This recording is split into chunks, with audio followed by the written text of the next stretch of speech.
Ebongweni Super-Max Correctional Center, colloquially known as Kokstad, is not just a prison, it is a psychological fortress. Located in the remote rolling hills of KwaZulu-Natal, it represents the absolute end of the line for South Africa's most dangerous, disruptive, and high-profile inmates. Often referred to as a rescue center, or the center of last resort, it is where the state sends those who have proven too volatile or dangerous for standard maximum security facilities. 1. To understand Ebongweni is to understand the architecture of total control. Below is an exploration of the facility's design, the crushing weight of its daily operations, and the notorious figures who call its single cells home. Built in 2002, Ebongweni was designed to be the most technologically advanced prison in the world at its inception. Unlike older South African prisons built before 1994, which often rely on communal cells and manual gates, Ebongweni is a new generation facility rooted in unit management principles. The prison is divided into 4 main units, each capable of holding 360 offenders, with a total capacity of 1,536 inmates. However, the Department of Correctional Services intentionally keeps it under capacity, frequently operating at roughly 50 to 60% occupancy. This ensures that the staff-to-inmate ratio remains high and that bed space is always available for national emergencies or sudden transfers of high-risk individuals. The layout is a maze of secure corridors and electronically controlled pneumatic doors. There are no traditional keys. Everything is operated from a central control room. If an inmate is moved, every door ahead of them opens and every door behind them locks in a synchronized dance of steel and sensors. Being inside Ebongweni is characterized by a profound, sensory-depriving silence. The prison operates on a strict 23-1 schedule. Inmates spend 23 hours a day in solitary confinement and 1 hour in a high-walled exercise courtyard. Every inmate is housed in a single cell. These units are a concrete bed, a toilet, and a wash basin. There is no communal dining and no mingling. Meals are delivered through a small slot in the door.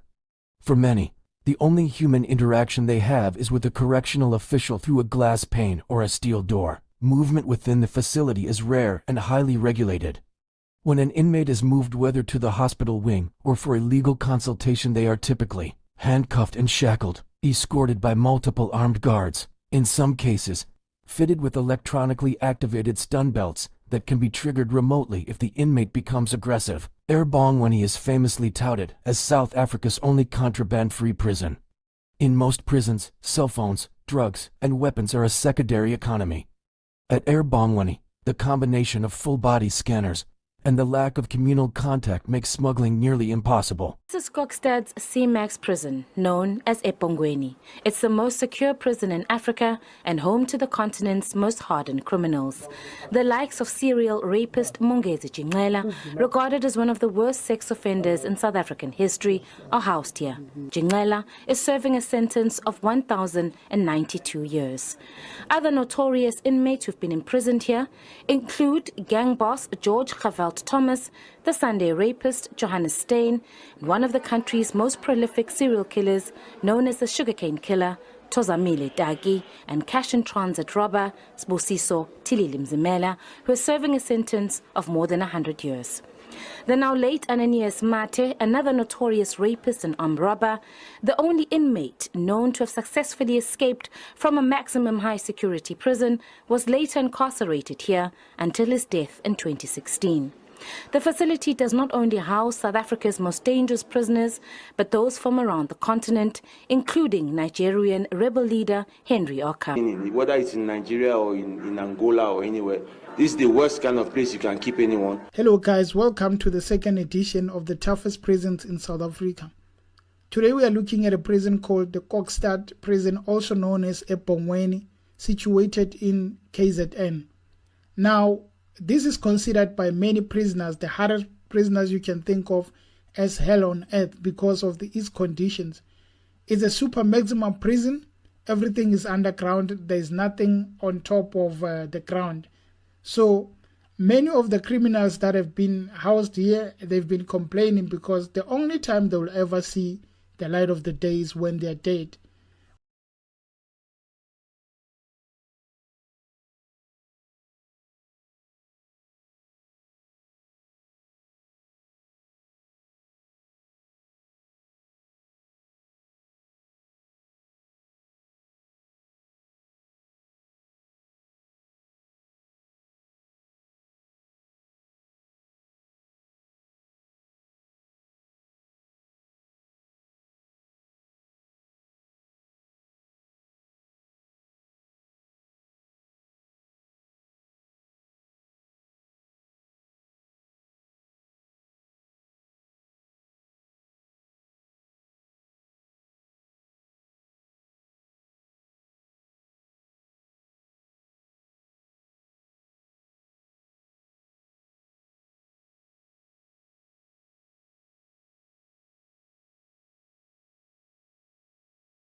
that have been housed here, they've been complaining because the only time they will ever see the light of the day is when they are dead, when they are being taken by a mortuary. Most priority to secure our facilities, to ensure that all those who are kept in our care are kept there until indeed they are lawfully released. Indeed, history, practice, performance show that the province or the region of KwaZulu-Natal, as we are called, is maintaining that high standard of performance in ensuring that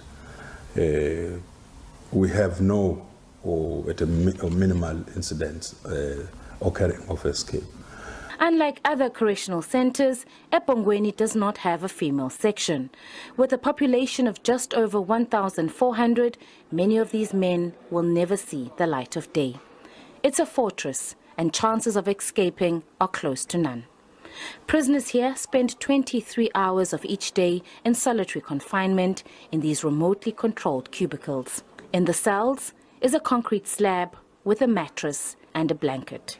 The only reading material permitted is a Bible and any other religious book. So I maintain, on the basis of the integrity and the quality of the officials deployed in that center, the leadership at that center, that